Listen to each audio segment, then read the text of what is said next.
The Brisbane Racing Club officially launched the Star Stradbroke season earlier this week. It comprises 6 days of group racing action, beginning with the Queensland Guineas on Saturday week at Eagle Farm and also the Group 2 Victory Stakes. But we have a nice little entree at Doomben this weekend. 3 stakes races, Bart.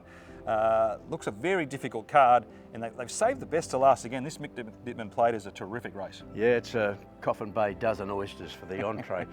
Ironically, the most interesting runner of the day may not be a runner. The Ring of Steel's in the Mick Dittman Plate, his 3rd emergency. In the benchmark 72, he's the 8th emergency. He's got 6 out of the way there already. He's got 2 scratchings in the Mick Dittman Plate. I think if he gets a run in either, he's got a good chance. Which one would you like to see him go around in? I think against his own age, you'll get a real handle on where he's headed for this preparation. Now, I know it was only a midweek maiden at Ipswich, but you believe your eyes. He won by 6.5 lengths. He ran good time.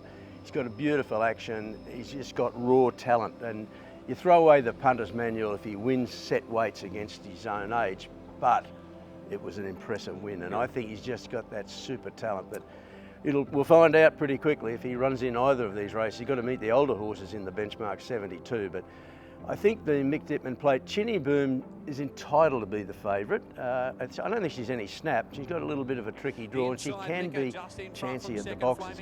But whatever you back there, if he gets a run, have a saver on Ring of Steel. $15. I think he's over the odds there. It's not unusual for you to be so taken with a horse like that, so you've obviously got a big opinion of him. Yeah, he's a well-bred colt. He's I am invincible and he looks the goods. And he's got a bit to prove, and as I said, you throw away the manual. It's just beyond what you should be expecting of a horse second run in a race in a black type event in the city under set weights.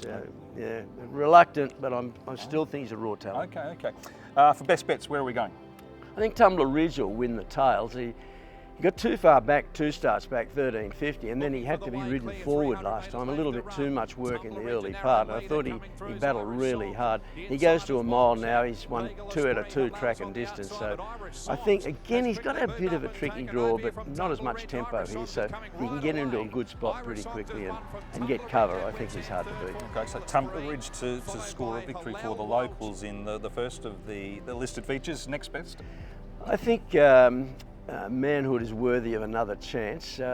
He was in some ways disappointing last time, but there was a lot of pressure on. The leader won, but he was 5th on the fence. He got out the last 100 metres. I thought he worked to the line, and I quite like the idea of going from 1200 to 1350 with him. 3rd up, less tempo here. I think will allow him to get across pretty quickly from a double-figure gate into a good spot. So he's been expensive in his career. He was all right first up, but back to his old ways. Last time beaten as favourite. I'll give him another go, Manhood. All right, so that's Tumbler Ridge, Manhood and Chinny Boom in a ripping good Mick Dittman Plate. Really looking forward to the meeting at Doomben on Saturday. Bart, looks like the weather's going to be terrific. It stays like this, magnificent. No excuse for you not getting out there and joining us on Saturday at Doomben as we head towards the Star Stradbroke season.